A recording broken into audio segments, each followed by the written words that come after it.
જૂનાગઢની નગરી એટલે સંતોની નગરી તરીકે વર્ષોથી ને આખી દુનિયા એને માને છે.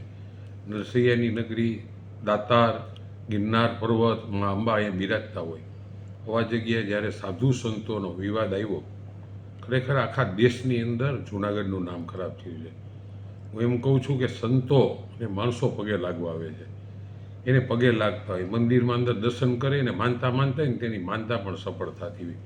આ વિવાદે એવડો બધી ગંભીર વિવાદ થયો છે કે જ્યારે તનસુખગીરી બાપુ એક બાળ સ્વરૂપ જેને કહી શકતા, અને અંબાજીમાં વર્ષોથી ને આજ 50 વર્ષથી ને અંબામાની પૂજા એણે કરી. રોપવે તો હમણાં બન્યો, પણ જ્યાં જ્યાં સેવા કરતા હતા એના ભાઈનો છોકરો, એના વારસદારો, ખરેખર હક એનો જ હોય. તમે રાતોરાત કોઈ કાગળની અંદર જઈને સાઇન કરાય એવું તમે, હું તો હરિગીરી બાપુને પણ કહું છું, આ જગ્યાનો કબજો લેવાનું શું તમને મજા શું આવવાની? એની આવક બહુ વધારે છે એટલા માટે થઈને આ ખરેખર બહુ ખરાબ, નીચું જોવા જેવું છે. આ કોઈ ક્રિમિનલ માણસ હોય ને એ આ કામગીરી કરે. તમે સંતો છો, તમને પગે લાગવા શિવરાત્રિના મેળામાં 15 લાખ માણસ આવે જ ને, એ બપોરે 2 વાગે પલોઠી વાળીને બેસી જાય ને તો રાતના 12 વાગે રવેડી નીકળે ને ત્યારે એ દર્શન કરવા આવે છે. એને ખબર છે આ દર્શન આવે એ લોકોને, 12-15 લાખ માણસોને, કે અહીં સાધુ સંતોના આવડા ઝઘડા હાલે છે. કોણ પગે લાગશે? તમને ભગવા કપડાં પહેર્યા જ ને એના માટે બધા માનપાન આપે છે, પગે તમને એના માટે થઈને લાગે છે.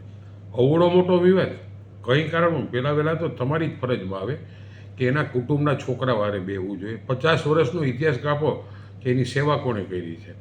તનસુખગીરી બાપુ વયા ગયા પછી ભવનાથમાં હરેક જગ્યાએ ભંડારા થવા જોઈએ, એને બદલે આખા દેશની અંદર આ મારી જગ્યા છે ને મેં લખાણ લખી દીધું ને આ કે હું મારો ચેલો બેહાડી દઉં, આ શોભતું નથી.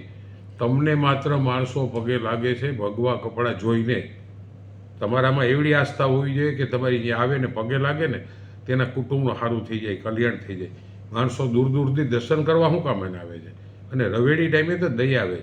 ખરેખર તો એ જે 10 લાખ માણસો બેઠા જ ને એના દર્શન કર્યો ને તોય ઘણું છે. મારી ફરીને બે સંતોને રિક્વેસ્ટ છે કે મહેરબાની કરીને એના કુટુંબનાને પૂછો, આખું કુટુંબ આત્મવિલોપન કરવાની આપે, ક્યાં સુધી એની હાલત થઈ હશે? 50 વર્ષથી ને જેણે સેવા કરી, તમે કોઈ દી ખબર કાઢવા નથી ગયા, એનો હાલવાલ નથી પૂછવા ગયા, અને છતાં તમારે તાત્કાલિક કબજો લઈ લો. અંબાજી જ્યારે રોપવે બન્યો પછી આવક ખૂબ ન્યા થાય છે, તો તમારે એ જગ્યાને જઈને શું કરવું છે? હું બે સંતોને અને જૂનાગઢને એટલું હરેક બદનામ થયું છે. કોઈ પણ વિવાદ આવે, તમારો ક્યારેય પણ સ્વામી મંદિરનો ક્યાંય વિવાદ આવતો હોય, એ ગરીબ માણસો તમારી અહીંયા 10-15 રૂપિયા ધરીને શું કામ જાય છે? આનાથી ને તમે બધું બનાવો છો. અને અત્યારે આ વિવાદમાં આ મારી જગ્યા છે, આ મારી જગ્યા છે, આનો હું સંત થઈ જાઉં એવું ન હાલે ભાઈ. તમને પગે લાગવે જ માત્ર ભગવા કપડાથી, અને તમારી કામગીરી ક્યાંય વિવાદમાં જ ન આવવા જોઈએ. એક પણ હું તો એમ કહું કે નો સ્વામી મંદિર ના કોઈ સાધુ સંતો, કે નો ભવનાથ ક્ષેત્રના, કે નો ઇન્ડિયા આખાના સાધુ સંતો જમીન કે મિલકત માટે તો ક્યારેય પણ વિવાદમાં ન આવવા જોઈએ. સનાતન ધર્મની ગરિમા ન જળવાતી હોય ત્યારે તમે તારે ગમે એ કરો એ બરાબર છે, પણ આમાં તમે આની જગ્યા હું લઈ લઉં, આની હું જગ્યા લઈ લઉં, આ શોભે છે? નાનામાં નાના છોકરાને, નાના માણસોને પણ ખબર છે. અને ખરેખર તનસુખગીરી બાપુ પાછળ જે રીતે બધાએ ભજનો કરવા જોઈએ અને ભંડારા કરવા જોઈએ, એને બદલે એની જગ્યાનો કબજો લેવા ગયા, આ ખરેખર વ્યાજબી નથી થયું. હું મારો સ્પષ્ટ મત આપું. હજી પણ એવું જ કહું છું કે તમે લોકો 2 જણા એના કુટુંબને જઈને મળો, અને એના કુટુંબની જે ઈચ્છા હોય, ખરેખર કોણ વારસદાર છે, ઘણે કોઈને 50 વર્ષથી સેવા કરી, એનો જેમાં હક છે. ફરીને બધા 2 સંતોને હું હાથ જોડી નમ્ર વિનંતી કરું કે આ વિવાદમાંથી નીકળી જાઓ. આખો દેશ અને ખાસ કરીને જૂનાગઢ ખૂબ બદનામ થયો છે.